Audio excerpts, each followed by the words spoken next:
Good evening, I'm Chris Bury. Barbara Pinto is off this week. Tonight we take an in-depth look at immigration reform. Illinois Senator Dick Durbin is among Democrats and Republicans joining forces for a brand new federal law. It would directly impact more than 500,000 undocumented immigrants living in Illinois. Many are now living in fear of being deported and losing their shot at the American dream.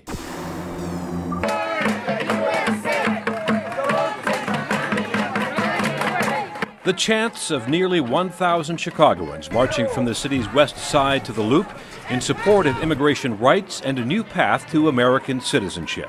Today you're part of history again. This is the fourth time that undocumented people take the stage and declare themselves as undocumented and unafraid and unapologetic. Protesters said they were angry over the slow pace of immigration reform. One of the organizers, the pastor of a church in the Little Village neighborhood, had harsh words for the president. President Obama is a liar.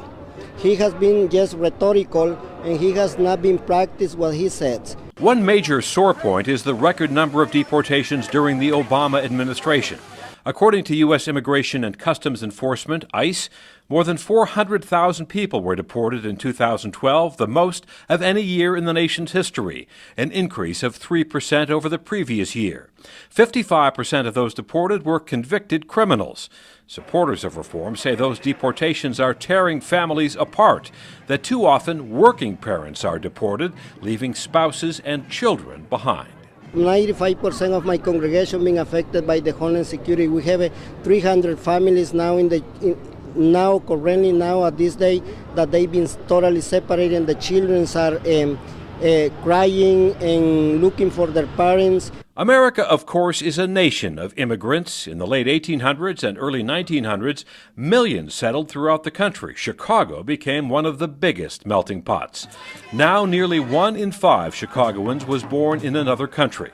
The number of immigrants has tapered off in recent years, but the Chicago area remains among the most ethnically diverse cities, with large European, Chinese, African, and Hispanic immigrant populations. The Munoz family came to America from Mexico.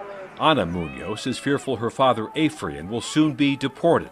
He marched with chains to dramatize his plight after federal agents detained him at his workplace. At his side, the wife and daughter he may be forced to leave behind.